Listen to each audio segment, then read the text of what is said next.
Good morning, Asbury. It's good to see you. I'm Pastor Kathy, and if you're visiting us this morning, we're glad you're here.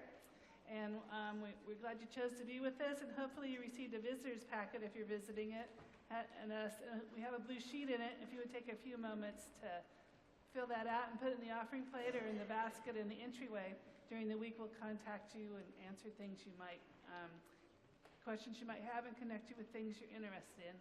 We also have our prayer request cards, which we later on in the service we have prayer time. So if you have a prayer request, be sure to fill those out and hand it to me or an usher during the passing of the peace.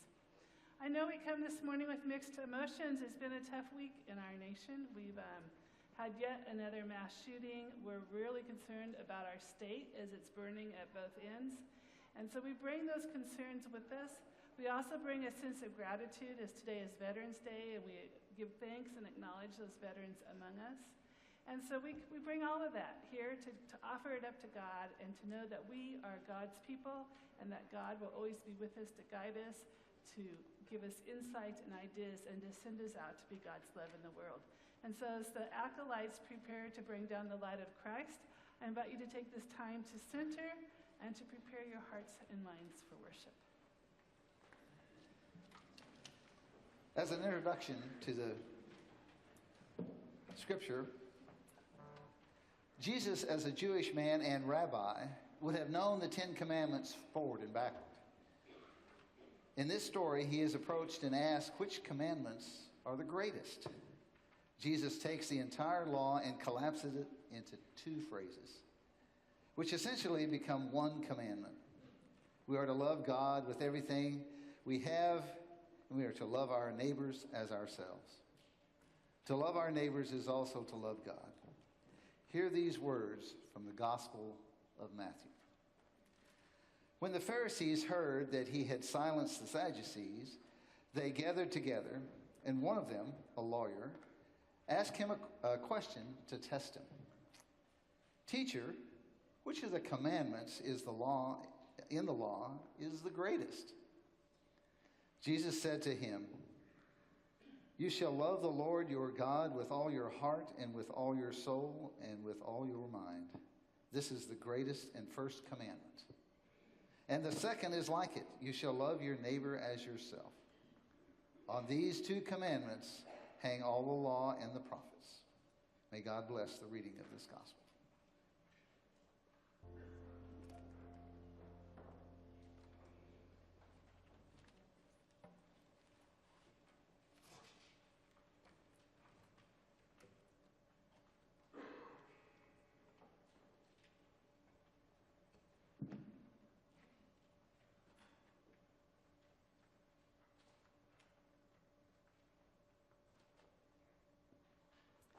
Let us be in the spirit of prayer. O Holy One, as we come to the time of sharing the word, we ask that you would open our hearts and minds that we might be attentive to the leading of your Spirit. Amen. I'm asked from time to time what Methodists believe, and my answer is something like this. Well, we believe as many things as there are people in the room. John Wesley was not as interested in debating theology as in doing ministry. Although he did participate in some of the discussion about critical theological issues in his day, he basically believed that the essentials of the Christian faith as taught by the Church of England were fine, and so he wasn't a stickler for theology. Lovett Weems, in his excellent little book entitled John Wesley's Message Today, says that one of Wesley's favorite phrases was think and let think. He goes on to write, the distinguishing marks of a Methodist are not opinions of any sort. We think and let think. Wesley did not invent any new doctrines, yet there were distinctive emphases in Wesley's teaching and in the preaching of the early Methodists that I believe still influence the character of who we are as Methodists today. A number of years ago, a study commission worked out a statement for our United Methodist Book of Discipline about doctrine and theology. And as you can imagine, it's pretty dense because it's written by a committee. But the commission identified 6 distinctive Wesleyan emphases. And the first of John Wesley's distinctive emphasis is grace. But what is grace? And so that brings us to our Pew Buddy question. If someone were to come up to you and ask you to define grace, what would you say? So find 1 or 2 people, if you will, and take a moment to talk about this. And if you don't want to talk about it, you can take time to be in silent prayer. But there's really a lot of answers. There's not one right answer. So how would you describe grace to someone who asked?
So if you found that difficult to answer, so did I when I was first in seminary, and actually so did the professor trying to explain it to all the seminarians.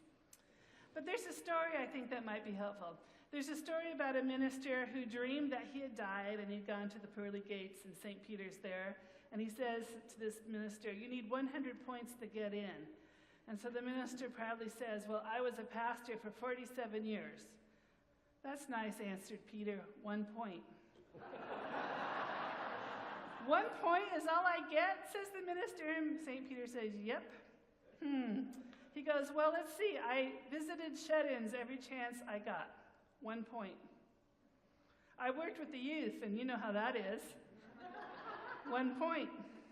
I developed a number of recovery programs. 1 point. That makes 4, said St. Peter. You now need 96 more.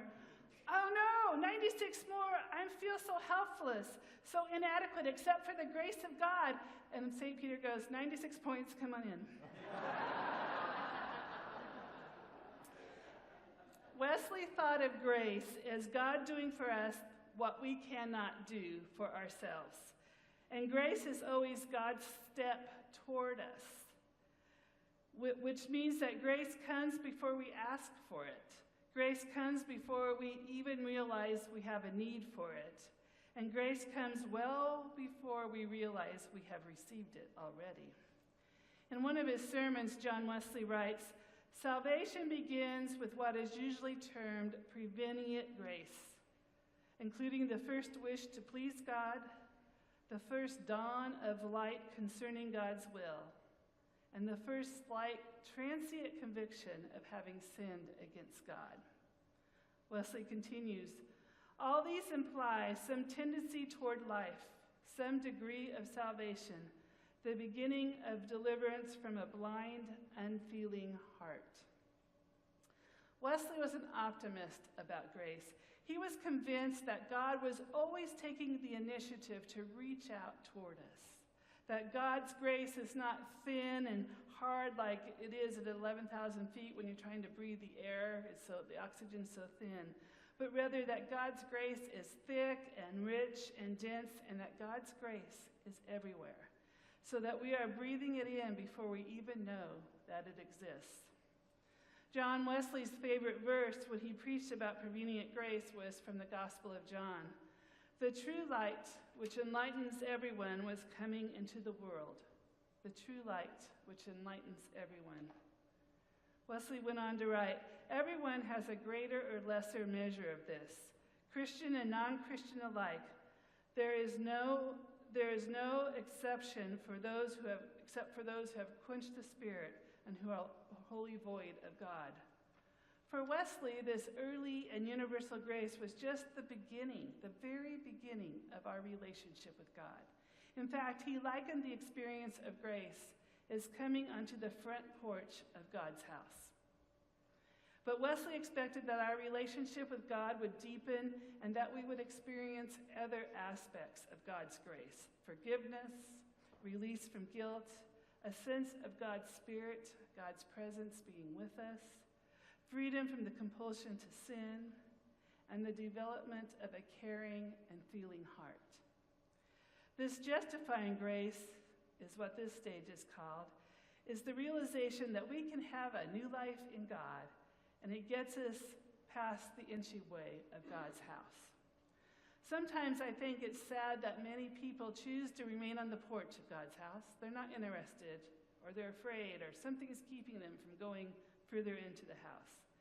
But there is so much more when we're willing to take the risk.